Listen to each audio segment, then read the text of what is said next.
بسم الله الرحمن الرحيم نحمده ونصلي ونسلم على رسوله الكريم أما بعد أعوذ بالله من الشيطان الرجيم بسم الله الرحمن الرحيم ولا تحسبن الذين قتلوا في سبيل الله أمواتا بل أحياء عند ربهم يرزقون صدق الله العظيم وصدق رسوله النبي الكريم الأمين قال الله تبارك وتعالى في شأن حبيبه إن الله وملائكته يصلون على النبي يا أيها الذين آمنوا صلوا عليه وسلموا تسليما الصلاة والسلام عليك يا سيدي يا رسول الله وعلى آلك وأصحابك يا سيدي يا حبيب الله الصلاة والسلام عليك يا سيدي يا رسول الله وعلى آلك وأصحابك يا سيدي يا رحمة للعالمين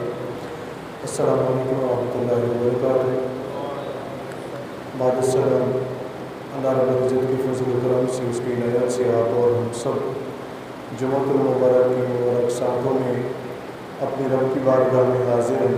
دعا ہے کہ اللہ جل مجدہ ہم سب کی حاضری کو اپنی بارگاہ میں منظور و مقبول فرمائے۔ شوال المکرم کا یہ ماہ مقدس رمضان المبارک ہم نے گزارا، اللہ تعالیٰ کی بارگاہ میں دعا ہے کہ اللہ تعالیٰ اس کے فیض و برکات سے ہمیں مالا مال فرمائے، اور اس کے فیض و برکات سے یہ بھی بڑی عظمت والا مہینہ ہے۔ اللہ تعالیٰ عالم اسلام کے اوپر اپنی رحمتیں نازل فرمائے۔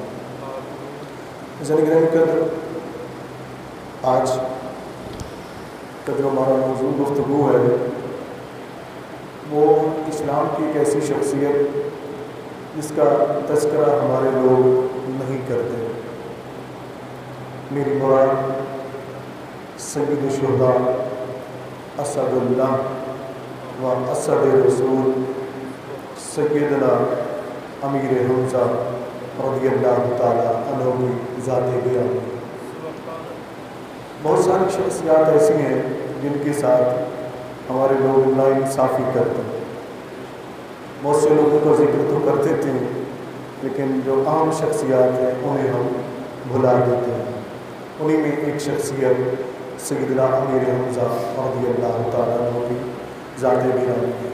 اس دعا کے ساتھ آغاز کریں گے کہ مالک مولا نبی کریم صلی اللہ علیہ وسلم کے یہ محبوب ترین چچا، آقا علیہ السلام کے چچا تھے اور سب سے محبوب تھے نبی کریم صلی اللہ علیہ وآلہ وسلم، اور محبوب بھی تھے، اور آقا علیہ السلام نے انہیں اللہ سے دعا مانگ کر بھی لی، ان کے لیے دعائیں بھی کی، اور خود حضرت امیر حمزہ رضی اللہ تعالیٰ عنہ کو نبی کریم صلی اللہ علیہ وسلم سے جہاں محبتوں کی انتہا ہو جاتی ہے نا، تو اس انتہا سے بھی آگے محبت تھی۔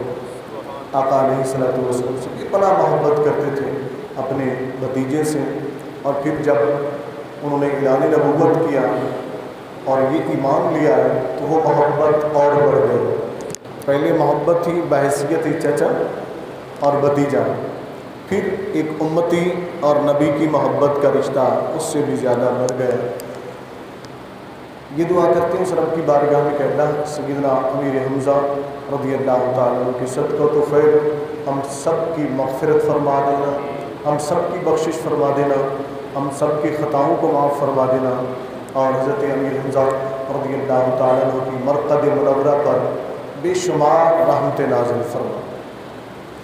آقا علیہ السلام کے یہ چچا جب اسلام لائے، جو آیت کریمہ میں نے تلاوت کی عمومی طور پر تو وہ تمام شہداء کے متعلق ہے، لیکن خصوصی طور پر یہ حضرت امیر حمزہ رضی اللہ تعالیٰ عنہ اور شہداء احد کے متعلق نازل ہوئی کہ جب حضرت امیر حمزہ رضی اللہ تعالیٰ عنہ کی شہادت ہوئی۔ اس پر میں آگے عرض کرتا ہوں۔ ابتدائی اسلام میں نبی کریم صلی اللہ علیہ وسلم پر جس طرح کے مظالم اٹھائے گئے، ظلم و ستم کے پہاڑ توڑے گئے، وہ کسی سے ڈھکی چھپی بات نہیں ہے۔ تاریخ اسلام کو آپ اٹھا کر پڑھیں کتب سیر کو آپ اٹھا کر پڑھیں تو آپ کو سب تذکرے نظر آئیں گے۔ نبی کریم صلی اللہ علیہ وسلم استقامت کا پہاڑ بنے ڈٹے رہے، اور آقا علیہ الصلوۃ والسلام نے کبھی اللہ کی بارگاہ میں شکوہ نہیں کیا کہ اللہ تیرا محبوب ترین رسول ہوں، سید المرسلین بھی ہوں، امام الانبیاء بھی ہوں، مجھے وجود کائنات بھی ہوں، باعث تخلیق کائنات بھی ہوں، روح کائنات بھی ہوں، جان کائنات بھی ہوں، بنایا تو نے سب کچھ میرے لیے، اور پھر میرے ساتھ یہ سلوک نہیں۔ کبھی بھی شکوہ زبان پر نہیں لائے، اللہ کی بارگاہ میں دعائیں کرتے رہے کہ اللہ میری اس قوم کو عقل عطا فرما، اسے سمجھ عطا فرما، اسے ہدایت عطا فرما، یہ مجھے جانتے نہیں ہیں۔ انہی ستم گروں کے ستم میں سے ایک ستم وہ بھی تھا کہ برسریرہ نبی کریم صلی اللہ علیہ وسلم گلی سے گزر رہے ہیں، آقا علیہ السلام، ہر بندہ گزر سکتا ہے، لیکن جیسے ہی نبی صلی اللہ علیہ وسلم گزرتے تو آپ کو گالم گلوچ شروع کر دیتے کفار مکہ۔ ان کا ایک طریقہ کار بن گیا تھا، اذیتیں دیتے، تانے کستے، اور نبی کریم صلی اللہ علیہ وسلم بڑی خندہ پیشانی سے سنتے اور گزر جاتے۔ اسی قسم کا واقعہ ایک دن پیش آیا کہ جب نبی کریم صلی اللہ علیہ وآلہ وسلم گزر رہے تھے تو سامنے ابو جہل آ گیا۔ ابو جہل، اس کا لقب کیوں پڑا ابو جہل؟ اسے ابو الحکم کہا جاتا تھا۔ یہ بات ذہن میں رکھ لی، یہ جاہل نہیں تھا، یہ بہت بڑا شاعر بھی تھا، بڑا پڑھا لکھا بندہ بھی تھا، بڑا زیرک، جس کو کہتے ہیں نا زیرک انسان، بڑا تیز، بڑا ذہین فتین آدمی تھا۔ لیکن ایک مرتبہ میرے نبی نے فرما دیا کہ تو ابو الحکم نہیں، تو ابو جہل ہے، تو رہتی دنیا تک کے لیے اس کا نام ابو جہل پڑ گیا۔ عمر بن ہشام اس کا نام تھا، ٹھیک ہے نا، تو ابو الحکم یہ کہلاتا تھا۔ بڑا ناز ہوتا تھا اسے اپنی حکمت بری باتوں پر، اپنی دانائی پر، لیکن جو نبی کو نہ سمجھ سکا صلی اللہ علیہ وآلہ وسلم تو وہ کچھ بھی نہ سمجھ سکا۔ وہ چاہے کتنے بڑا دانا بن جائے، کتنے بڑا زیرک انسان ہو، کتنے بڑے علم کے دعوے کرے، کتنے بڑی ٹھاٹ بھاٹ بنائے، کتنے سوٹڈ بوٹڈ رہے، جب تک میرے نبی کو نہیں مانتا اسے کچھ بھی نہیں ملتا ہے۔ جب نبی کریم صلی اللہ علیہ وسلم کو نہیں سمجھتا ہے تو پھر اس نے کچھ بھی نہیں سمجھا ہے، کچھ بھی نہیں سمجھا، وہ پھر ابو الحکم نہیں کہلاتا بلکہ ابو جہل کہلاتا ہے، ابو جہل کہلاتا ہے، یعنی جہالت کا بھی باپ بن جاتا ہے۔ میرے نبی صلی اللہ علیہ وآلہ وسلم گزر رہے ہیں، ابو جہل سامنے آ جاتا ہے۔ پہلے تو وہی طریقہ کار، وہ نبی کریم صلی اللہ علیہ وآلہ وسلم کو گالیاں دیتا ہے، اوٹ پٹانگ باتیں کرتا ہے، تان و تشریح کرتا ہے۔ تان و تشریح کے ساتھ ساتھ، گالیوں کے ساتھ ساتھ، جب اس نے دیکھا کہ اللہ کے رسول صلی اللہ علیہ وآلہ وسلم نے اس کی طرف توجہ ہی نہیں فرمائی، اس کی طرف توجہ ہی نہیں فرمائی، آپ خاموشی سے گزر گئے۔ یا میں آپ کے لیے، ہمارے لیے، سب کے لیے مثال لے رہا ہے یہ بات۔ آپ کو کوئی گالی دیتا ہے نا، آپ کو کوئی تان و تشریح کرتا ہے، اگر آپ اس کی بات پہ بھڑک اٹھتے ہیں تو وہ کامیاب ہو جاتا ہے۔ جس مقصد کے لیے وہ گالیاں دے رہا تھا، جس مقصد کے لیے تان و تشریح کر رہا تھا، وہ کامیاب ہو گیا، اس نے آپ کو بھڑکا دیا، وہ سمجھ گیا کہ اس کو میری بات کا اثر ہو گیا ہے۔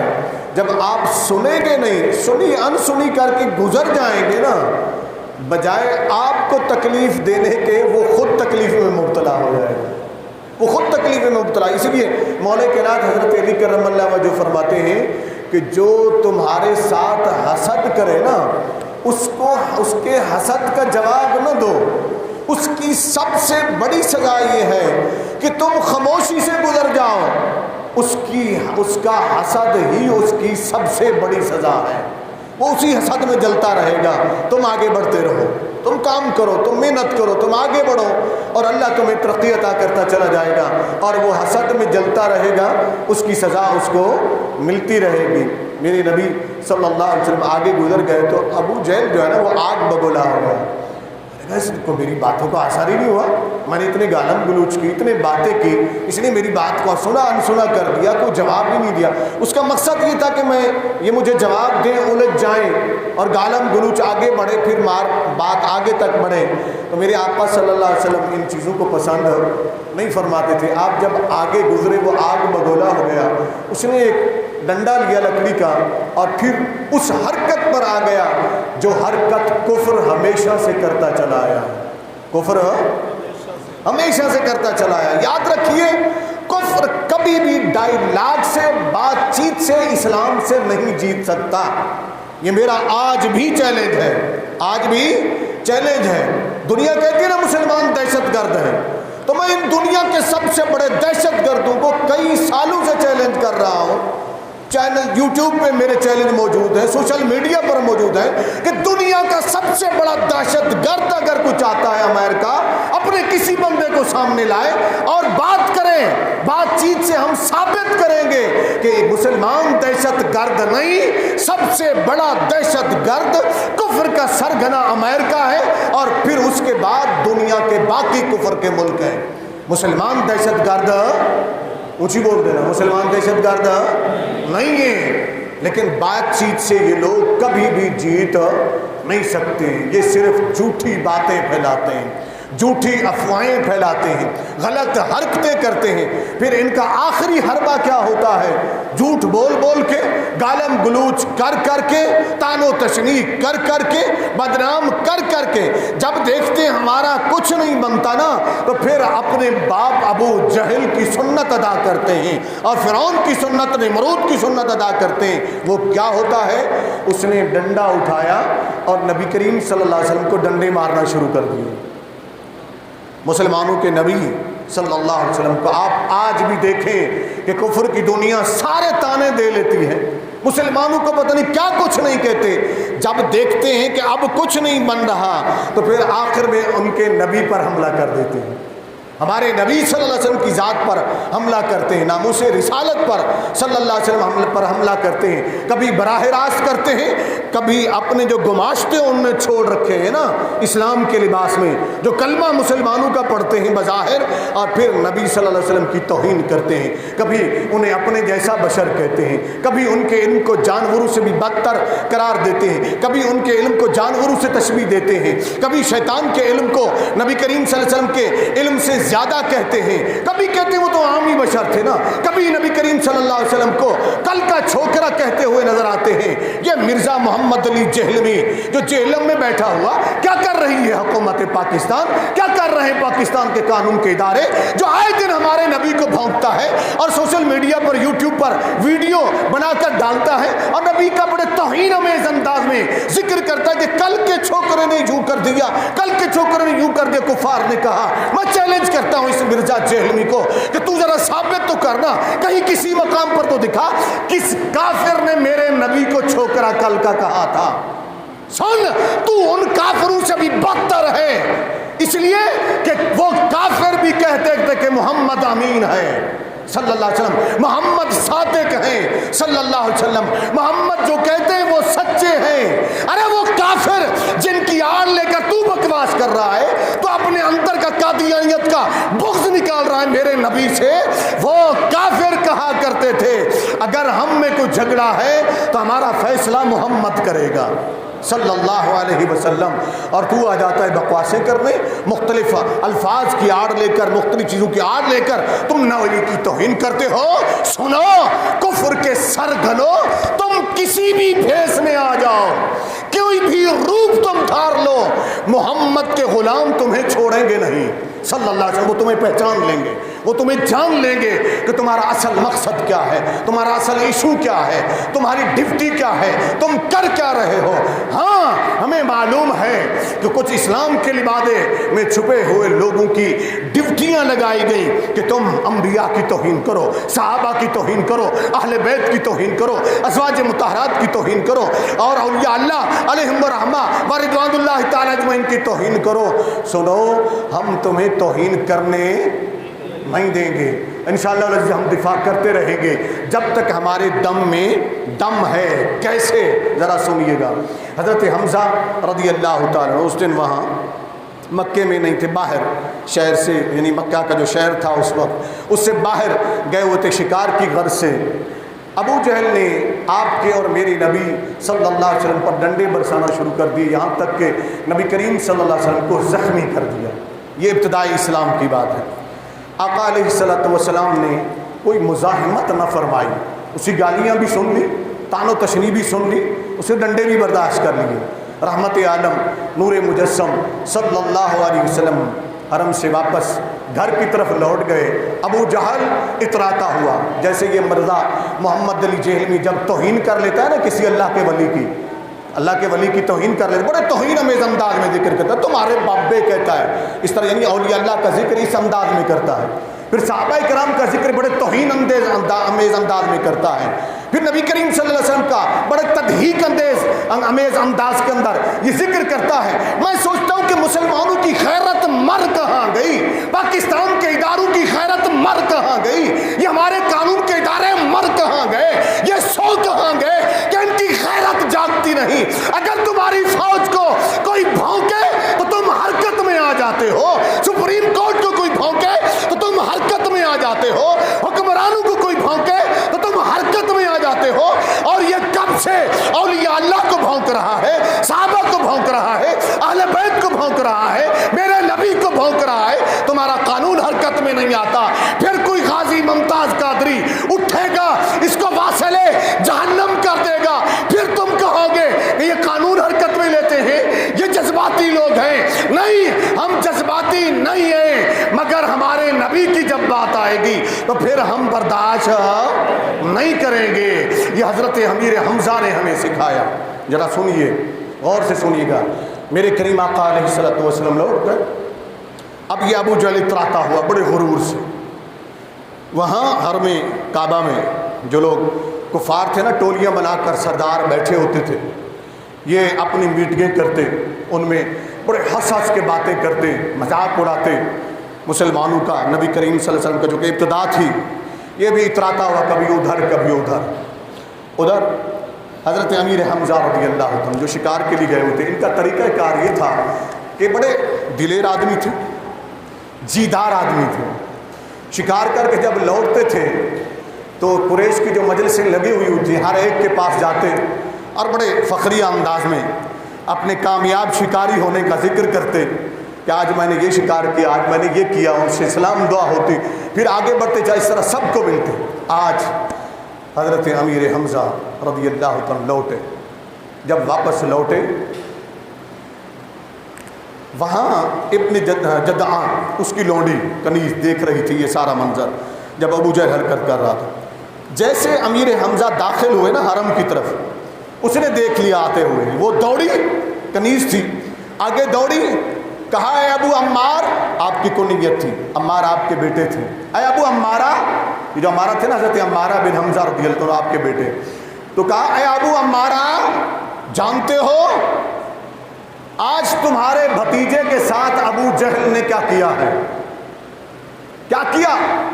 امیر حمزہ رضی اللہ عنہ پوچھتے ہیں، کہا آج اس نے پہلے تو محمد صلی اللہ علیہ وآلہ وسلم کو بہت گالیاں دی ہیں، گالیاں دینے کے بعد جب محمد صلی اللہ علیہ وسلم نے کوئی جواب نہیں دیا، وہ آگے بڑھے تو اس نے ڈنڈا لیا اور محمد صلی اللہ علیہ وآلہ وسلم کو مارا، انہیں زخمی کر دیا۔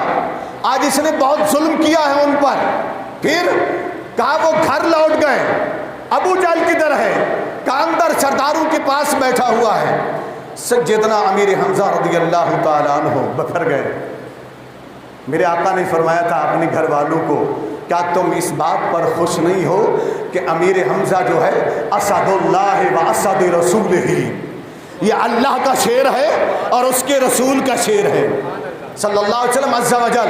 یہ میرے نبی نے ان کو لقب دیا تھا کہ یہ اسد اللہ بھی ہیں اور اسد رسول بھی ہیں، شیر ہیں، بہادر ہیں، جیدار ہیں۔ ابھی اسلام نہیں لائے تھے، آج بفر گئے۔ حضرت حمزہ رضی اللہ تعالیٰ عنہ دوڑے اندر گئے، آج کسی کو سلام نہیں کر رہے، کسی سے گفتگو نہیں ہو رہی، کسی سے بات نہیں ہو رہی۔ سارے سردار حیران ہیں کہ حمزہ کو کیا ہو گیا ہے، یہ تو آتا تھا، سب سے سلام دعا کرتا، بڑا ملنسار آدمی تھا۔ ہاں تم ہمیں کہتے ہو نا کہ تمہیں کیا ہو جاتا ہے، تم تو بڑے ملنسار لوگ ہو نا، تم تو بڑے امن پسند لوگ ہو نا، تم تو بڑے پیار کرنے والے لوگ ہو نا اہل سنت، تم بفر کیوں جاتے ہو؟ سنو، واقعی ہم پیار کرنے والے لوگ ہیں، اللہ کی عزت کی قسم ہمیں کوئی گالی دے دے ہمیں اس پر کوئی جھگڑا نہیں ہوگا، ہم بڑے پیار کرنے والے لوگ ہیں، بڑے پرامن لوگ ہیں، لیکن یاد رکھو جب بات آئے گی ہمارے نبی کی، جب بات آئے گی ہمارے نبی کی صلی اللہ علیہ وسلم، تو پھر ہمیں امن کی ٹھکانے مت دینا، پھر ہمیں یہ مت کہنا کہ تم نے ایسا کیوں کیا، تم نے ایسا کیوں کیا، پھر ہم سب بھول جاتے ہیں، پھر ہمیں کچھ بھی یاد نہیں رہتا سوائے اپنے نبی کے صلی اللہ علیہ وآلہ وسلم۔ یہ ذہنوں میں رکھ لینا چاہیے لوگوں کو۔ میرے کریم آقا علیہ الصلوۃ والسلام کی چچا حضرت حمزہ رضی اللہ عنہ کسی سے سلام دعا نہیں کرتے ہیں، سیدھے آگے جاتے ہیں، پوچھتے کسی سے کہ ابو جہل کدھر ہے، عمر بن ہشام کدھر ہے، پوچھتے ہیں لوگوں سے، کہا جی وہ اپنے قبیلے میں چلا گیا، جو قبیلے کے لوگ بیٹھے تھے نا اس کے الگ الگ قبیلے اپنے ٹھیے بنا کے بیٹھتے تھے نا، اپنی اپنی بڑے ہاتھ تھے، یہ وہاں گئے، یہ اپنے قبیلے کا سردار تھا ابو جہل، اپنے قبیلے کا، اونچی بول دیں نا، یاد رکھو ہم سرداروں کو بھی نہیں دیکھیں گے، پھر یہ بھی ذہن میں رکھ لیجئے گا، یہ ذہن میں رکھ لینا چاہیے جب ہمارے نبی صلی اللہ علیہ وسلم کی بات آئے گی۔ ہم کسی سے لڑنے کے لیے تیار نہیں، لیکن اپنے نبی کے نام پر آج بھی ہم مر مٹنے کو تیار ہیں، آج بھی ہم فدا ہیں ان پر، چاہے ہمیں کوئی کچھ کہہ لے، تم ہمیں تانے دے لو، تم جس چیز کے تانے دینا چاہتے ہو دے لو، لیکن ہم اپنے نبی کی ناموس پر سمجھوتا نہیں کریں گے، کسی صورت نہیں کریں گے۔ سنیے گا ذرا، حضرت حمزہ رضی اللہ تعالیٰ آگے بڑھے، یہ پہلے محافظ ناموس رسالت صلی اللہ علیہ وآلہ وسلم آگے بڑھے، دیکھا قبیلے کے سارے لوگ بیٹھے ہوئے ہیں، جب آگے بڑھے حضرت امیر حمزہ رضی اللہ تعالیٰ بپرے شیر کی طرح سب سے درمیان میں بیٹھا تھا ابو جہل، اونچی جگہ کے اوپر گئے، یوں پکڑا، اٹھایا اور پٹخا زمین کے اوپر، کہا تجھے جرت کیسے ہوئی کہ تو نے میرے بھتیجے کو گالیاں دی اور پھر ان کو تو نے زخمی کر دیا، اپنا نیزہ لیا اور اس کے پالے سے اس کو وہ زخمی کیا، وہ اس کی درگت بنائی نا۔ ابو جہل وہ جو فخر سے بفرا بیٹھا تھا، سردار بنا بیٹھا تھا، بھیگی لومڑی کی طرح نیچے بیٹھ گیا۔ سنا، جب محمد عربی کے غلام لپکتے غازی عامر چیمے کی طرح تو کفر دم دبا کر بھاگ جاتا ہے۔ اس لیے ہمارے نبی کی شان میں گستاخی کرنے سے پہلے 100 بار سوچ لیا کرو۔ میرے کریم آقا علیہ الصلوۃ والسلام کے چچا آگے بڑھے، اٹھا کر پٹھا اسے خوب مارا، قبیلہ اٹھنے لگا۔ ابو جہل بڑا زیرک انسان تھا نا، تھوڑی دیر پہلے میں نے کہا، اس نے دیکھا کہ حمزہ آج غصے میں ہے، قبیلے کے لوگ اٹھے کہ اس سے لڑیں، اس نے دیکھا کہ اگر میں نے کہہ بھی دیا لڑو تو حمزہ کسی ایک کو بھی نہیں بچائے گا، یہ لومڑیاں شیر کا مقابلہ کیا کریں گی، وہ جانتا ہے، اس کے الفاظ تھے کہ حمزہ بہت بڑا بہادر۔ اس نے قبیلے کا چھوڑو، غلطی میری ہے، میں نے بدتمیزی کی تھی اس سے بد کے بھتیجے سے، محمد صلی اللہ علیہ وسلم سے، میں نے اسے مارا تھا، اب اس سے لڑائی نہ کرو۔ حضرت امیر حمزہ رضی اللہ تعالیٰ لوٹے، دوڑے سیدھے کریم آقا علیہ السلام کی بارگاہ میں۔ ایک واقعہ یہاں جماعت اہل حدیث سے تعلق رکھنے والے ایک اچھے محقق قاضی سلمان منصور پوری، انہوں نے کتاب لکھی رحمت للعالمین، اس کے اندر ایک واقعہ ان کا حوالہ بھی میں ساتھ دینا چاہتا ہوں۔ انہوں نے ایک واقعہ یہاں کوڈ کیا، کہتے ہیں کہ حضرت امیر حمزہ رضی اللہ تعالیٰ سیدھے نبی کریم صلی اللہ علیہ وسلم کے پاس گئے اور جا کر آقا علیہ الصلوۃ والسلام سے عرض کرنے لگے، اے بھتیجے آپ جانتے ہیں آج میں نے ابو جہل سے آپ کا بدلہ لے لیا ہے، آپ کا بدلہ لے لیا۔ میرے کریم آقا علیہ السلام کی آنکھوں میں آنسو آئے، گردن جھکا لی، رو پڑے۔ چچا نے عرض کی آپ کیوں روتے ہیں؟ آقا علیہ الصلوۃ والسلام نے فرمایا، اے میرے چچا میں اس بات پر خوش نہیں ہوں، اگر مجھے خوش کرنا چاہتے ہیں تو پھر کلمہ پڑھ لیجئے، پھر کلمہ پڑھ لیجئے۔ حضرت امیر حمزہ رضی اللہ تعالیٰ نے فرمایا کہ بڑھائیے ہاتھ اور مجھے کلمہ پڑھائیے اور اپنی بیعت کر لیجئے۔ ایک واقعہ یوں۔ دوسرا واقعہ کہ جب ابو جہل کو مارا نا، یہاں میں ان نوجوانوں سے پیغام دینا چاہتا ہوں، ان نوجوانوں کو جو امریکہ جانے کے لیے، جو برطانیہ جانے کے لیے، جو فرانس جانے کے لیے، جرمنی جانے کے لیے بس آپ کو تو ان کی شرط ہوتا ہے نا کہ داڑھی نہ ہو جی، پھر وہ داڑھی مڑوا دیتے ہیں. کیا کرتے ہیں؟ میرے سامنے کئی ایسے واقعات آئے، انہوں نے مسئلے پوچھے جی کیا کریں. میں نے کہا سب کچھ چھوڑ دو، نبی کی سنت نہ چھوڑو، نبی کی نسبت نہ چھوڑو، رکھی ہوئی ہے تو پھر نہ چھوڑو، پھر نہ چھوڑو. ان کو پیغام دینا چاہتا ہوں، سنو. حمزہ حالت کفر میں تھے ابھی، حضرت امیر حمزہ رضی اللہ تعالیٰ عنہ، لیکن انہوں نے کیا کہا، پھر ان کو صلہ کیا ملا. جب ابو جہل کو مار رہے تھے نا، جذبات میں آئے اور کہا ابو جہل تجھے نہیں معلوم کہ میں بھی محمد کے دین پر ہوں. کس کے دین پر ہوں؟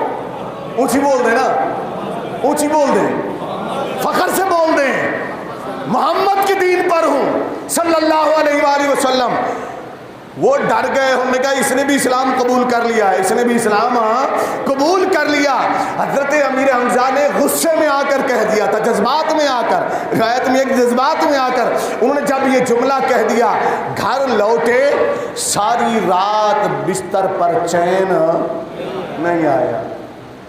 کبھی دائیں پہلو کبھی بائیں پہلو، پہلو بدلتے بدلتے رات گزر گئی، بے چین ہو گئے. کیا؟ اپنے آپ سے کہتے ہیں میں اپنے آپ سے کہہ رہا ہوں کہ امیر حمزہ تجھے کیا ہو گیا تھا، اتنے بڑا بہادر ہو کر، اتنے بڑا دلیر ہو کر تو نے کہہ دیا جذبات میں آ کر، نہ کچھ سوچا نہ کچھ، تو نے کہا کہ میں بھی محمد کے دین پر ہوں، میں نے بھی ان کا دین قبول کر لیا ہے. ابھی قبول نہیں کیا تھا باقاعدہ طور پر، یہ کیا کر دیا تو نے. اب کیا جواب دے گا لوگوں کو؟ انکار بھی نہیں کر سکتے تھے کیونکہ سب کے سامنے کہہ چکے تھے. ساری رات یوں ہی گزر گئی. صبح فرماتے ہیں میں اٹھا. اب آگے حضرت امیر حمزہ خود بیان فرماتے میں اٹھا اور میں سیدھا محمد صلی اللہ علیہ وسلم کے پاس گیا، اپنے بھتیجے کے پاس گیا. بتاؤ کہ مرزا جہلمی کو، اس اجہل کو بتاؤ جو کہتا ہے کہ کافر کہتے نبی کل کا چھوکرا ہے. سن، یہ کفر کی حالت میں تھے، کش بکش میں مبتلا ہو گئے، تو ان کا بھی فیصلہ یہ تھا اس کا حل محمد عربی کے پاس ہے صلی اللہ علیہ وآلہ وسلم، میں انہی کے پاس جاؤں گا. گئے کریم آقا علیہ السلام کی بارگاہ میں جب پہنچے، دیکھا چچا کو کافی پریشان ہے. نبی کریم صلی اللہ علیہ وسلم جو مشفق بھی تھے، جو مہربان بھی تھے، جو رحمت عالم بھی ہیں صلی اللہ علیہ وآلہ وسلم. فرمایا چچا جان کیسے آنا ہوا، کیسے آنا ہوا؟ جانتے تو تھے نہ کہ آیا کیسے ہے، آیا کیسے ہے کہ لایا گیا ہے. پوچھا کیسے آئے ہیں؟ کہا بھتیجے میں ایک مشکل میں پھنس گیا ہوں. یہ میں جملے کہہ بیٹھا، ساری رات گزر گئی پہلو بدلتے بدلتے، میں مشکل میں اس لیے پھنس کہ میں فیصلہ نہیں کر پا رہا ہوں کہ میں کیا کروں. آقا علیہ السلام فرماتے پھر اے بھتیجے میں جانتا ہوں آپ جو بات کہیں گے اچھی کہیں گے، آپ بات شروع کریں، میں آپ کی بات سننا چاہتا ہوں. آپ کیا پیغام دیتے ہیں، آپ کیا کہتے ہیں، اس کے بعد میں فیصلہ کروں گا. میرے نبی صلی اللہ علیہ وسلم نے گفتگو شروع فرمائی. جب آقا بولتے تھے تو پھول جھڑتے تھے، پھول جھڑتے تھے، میٹھی میٹھی زبان مبارک. اپنی خواہش سے کچھ بھی نہیں بولتے ہیں، وہ جو کچھ بولتے ہیں وحی الہی سے بولتے ہیں. وہ وحی الہی والی زبان جب بولتے رہے، امیر حمزہ کی آنکھوں سے اشک رواں ہو گئے، وہ روتے رہے، وہ روتے رہے. آقا نے جب بات بند کی، ختم فرمائی، پوچھا چچا آپ کیا کہتے ہو؟ بھتیجے آپ کیا کہتے ہیں، آپ کیا کہتے ہیں؟ آپ نے ہاتھ اٹھا دیے. اے چچا میں اللہ کی بارگاہ میں دعا کرتا ہوں کہ میرا رب آپ کے سینے کو کشادہ کر دے اور آپ کے دل کو نور اسلام سے روشن کر دے اور آپ کو دامن اسلام میں وہ پناہ دے دے. کافر ہاتھ بڑھائیے، مجھے کلمہ پڑھائیے، مجھے کلمہ پڑھائیے. حضرت امیر حمزہ رضی اللہ تعالیٰ عنہ نے کلمہ پڑھ لیا اور محمد عربی صلی اللہ علیہ وسلم کی غلامی میں آ گئے. جو پھر زندگی کا لمحہ لمحہ آقا علیہ السلام کی حفاظت میں گزارا، ان کے تحفظ میں گزارا. بالآخر غزوہ احد جب ہوا، غزوہ احد جب ہوا شوال المکرم کے اندر، بعض نے 9 تاریخ لکھی، بعض نے 15 اور بعض نے 7. غزوہ احد جب ہوا تو وہاں حضرت امیر حمزہ بڑی بہادری سے لڑے، مگر وہاں بھی دشمنوں کی چالیں جاری رہیں. ہندا جو ابھی تک ایمان نہیں لائے تھے، اس نے وحشی جو بعد میں ایمان لے آئے، حضرت وحشی رضی اللہ تعالیٰ عنہ ہو گئے، پھر ہندا بھی رضی اللہ تعالیٰ عنہ ہو گئی، چونکہ وہ بعد میں وہ بھی اسلام لے آئیں، اور حضرت وحشی بھی اسلام لے آئے تھے۔ اس کی اس نے ڈیوٹی لگائی تھی، یہ غلام تھے اس کے، کہا اگر تو حمزہ کو قتل کر دے تو پھر میں تجھے آزاد بھی کر دوں گی اور تجھے اور بھی انعام دوں گی، تو کلیجہ بھی نکال کر لانا۔ یہ چھپ کر ایک درے میں بیٹھا رہا، وہاں سے اس نے چھپ کر حضرت امیر حمزہ کو تیر مارا۔ جو آپ نے زرہ پہنی ہوئی تھی، خود زرہ پہنی ہوئی تھی، تو ناف کے درمیان جگہ کچھ خالی تھی، فاصلے کے لیے چھوڑتے نا تھوڑی سی، وہاں اس نے نشانہ لگا کر، کیونکہ یہ بڑا تیر انداز بھی تھا وحشی، تو اس نے نشانہ لگا کر جب مارا تو آپ کی ناف پر وہ نیزہ لگا اور پشت کے پار نکل گیا۔ یوں حضرت امیر حمزہ رضی اللہ تعالیٰ زخموں کی تاب نہ لا کر شہید ہو گئے اور روح کف انصری سے پرواز کر گئی۔ پھر وحشی نے ظلم یہ کیا کہ آپ کی آنکھیں بھی نکال لی، آپ کا ناک بھی کاٹ لیا، کان بھی کاٹ لیے، زبان بھی نکال لی گئی، زبان بھی کاٹ لی، سینہ چیر کر کلیجے کو، دل کو بھی یہ نکال کر لے گیا۔ میرے کریم آقا علیہ الصلوۃ والسلام نے جب چچا کی یہ حالت دیکھی، صحابہ فرماتے ہیں ہم نے اپنے نبی کو اتنا روتے ہوئے کبھی نہیں دیکھا تھا جتنا روتے ہوئے آج حضرت امیر حمزہ کے لاشے کے سامنے دیکھا۔ آقا روئے اور کیا کہہ رہے تھے، میں مفہوماً عرض کر دیتا ہوں، یا حمزہ ہو، اے حمزہ آپ قربات والے ہیں، یعنی آپ قربات کو دور کرنے والے ہیں، مصیبتوں کو دور کرنے والے ہیں۔ اے حمزہ آپ میرے محسن ہیں، اے حمزہ آپ میرے محبوب ہیں، اے حمزہ مجھے تجھ سے پیار ہے۔ میرے نبی محبت کا اظہار فرماتے رہے اور روتے رہے۔ جب امیر حمزہ کے لاشے کو اٹھایا گیا تو آگے لے جانے کے لیے تو احد پہاڑ بھی پیچھے چل پڑا۔ یہ حقیقت میں آپ کے سامنے احد پہاڑ چل پڑا، احد پہاڑ کا مقام پیچھے تھا، یہ چل پڑا۔ آج امیر حمزہ کا جہاں مقام ہے، آپ جائیں نا احد پہاڑ کے دامن کے اندر، تو یہاں کیوں بنایا گیا؟ یہاں بھی دیگر شہدائے احد بھی موجود ہیں، لے کر مدینہ المنورہ جا رہے تھے، احد پہاڑ چل پڑا۔ آقا علیہ السلام نے گنگناہٹ سنی، دیکھا تو احد بھی چلتا ہوا آ رہا ہے، فرمایا لوگو یہ احد ہے، یہ مجھ سے محبت کرتا ہے، میں اس سے محبت کرتا ہوں، میں اس سے محبت کرتا ہوں۔ پتھر بھی میرے نبی سے محبت کرتے ہیں۔ آج دنیا نے جب احد کا نقشہ آسمانوں سے لیا نا، تو احد نے اپنے آپ کو ذات مصطفیٰ میں اتنا فنا کر دیا کہ آج بھی وہ محمد کی صورت دھارے ہوئے ہیں۔ احد کا نقشہ جب اوپر سے اگر سرچ کریں آپ کو مل جائے گا، اوپر سے جب لیتے سیٹلائٹ کے ذریعے جب لیتے ہیں تو وہ محمد پورا بنا ہوا نظر آتا ہے، یعنی احد نے اپنے آپ کو حب مصطفیٰ میں فنا کر دیا۔ وہ جب پیچھے چلا تو آقا نے فرمایا اے لوگو میرے چچا میرے محبوب ہیں، میں احد کا محبوب ہوں، میں اپنے محبوب کو لے کر جا رہا ہوں۔ تو یہاں دو محبوب جا رہے ہیں، ایک محمد اور ایک حمزہ، یہ دونوں احد کے محبوب ہیں۔ ہم یوں چلتے رہے تو احد پیچھے چلتا ہوا آ جائے گا، لہذا ایسا کرو کہ یہیں پر دفن کرتے ہیں۔ وہاں جنازہ پڑھایا گیا، سب سے پہلے حضرت امیر حمزہ کا جنازہ پڑھا گیا۔ 70 جنازے اس دن میرے نبی نے پڑھائے، الگ الگ سب کے، مگر ہر جنازہ یعنی یکجا چاہتے تو پڑھا دیتے، مگر الگ الگ پڑھائے۔ ہر جنازہ اٹھا لیا جاتا، جب امیر حمزہ کے جنازے کو اٹھایا جانے لگتا تو آقا فرماتے رہنے دو اسے رہنے دو، یعنی ہر بار میرے نبی نے ہر جنازے کے ساتھ حضرت امیر حمزہ کا بھی جنازہ پڑھا۔ اس طرح حضرت امیر حمزہ پر نبی کریم صلی اللہ علیہ وسلم نے 70 مرتبہ نماز جنازہ ادا فرمائی، 70 مرتبہ ان کے لیے بخشش کی دعائیں فرمائیں، اپنی محبت کا اظہار فرمایا۔ یوں حضرت امیر حمزہ رضی اللہ تعالی عنہ کو دامن احد میں دفن کر دیا گیا۔ ان کا مزار مقدس موجود تھا، مگر شرک کی آڑ لینے والے، توحید کے یہ خود ساختہ ٹھیکیدار، انہوں نے یہ خود ساختہ توحید کی آڑ لے کر شب جائے کے منبودم کے اندر شورش کشمیری لکھتا ہے ظالمو یہ تمہاری توحید ہے کہ توحید کی آڑ لے کر تم نے ازواج مطہرات کے مزارات کو گرا دیا، توحید کی آڑ لے کر تم نے صحابہ کرام کے مزارات کو گرا دیا، تم نے نبی کی بیٹی کے مزار کو گرا دیا، تم نے نبی کے بیٹوں کے مزارات کو گرا دیا، یہ کون سا تمہارا دین ہے؟ شب جائے منبودم پڑھیے، شورش کشمیری پوچھتا ہے، حالانکہ مسلکن وہ اہل سنت سے نہیں ہے، انہی کی طرف ذہن رکھتا ہے، مگر اس نے لکھا یہ دین نہیں ہے، یہ کسی اور کا ایجنڈا ہے جو تم نے پورا پورا کیا ہے، اس لیے کہ مزار بنانا کوئی شرک نہیں ہے، اس لیے کہ اللہ کا مزار نہیں، جس کا مزار ہے وہ اللہ نہیں ہے، اور جو مزار سے پاک ہے وہ اللہ ہے، جس کی قبر ہے نا وہ اللہ نہیں ہے، جس کی قبر ہے وہ اللہ نہیں ہے۔ اللہ قبر سے پاک ہے، اللہ مزار سے پاک ہے، اللہ مکان و مکانیات سے پاک ہے۔ اس لیے اپنے فتوے اپنے پاس رکھو۔ تو ان فتوہ بازی کروں نے، ان شرک کے ٹھیکیداروں نے شرک کی آڑ لے کر، خود ساختہ توحید کی آڑ لے کر، اور حضرت امیر حمزہ رضی اللہ تعالیٰ کے مزار مبارک کو بھی شہید کر دیا۔ کروڑوں رحمتیں ہوں ان کی مرقد مبارکہ پر، ہمارے کروڑوں سلام ہو حضرت امیر حمزہ رضی اللہ تعالیٰ عنہ پر۔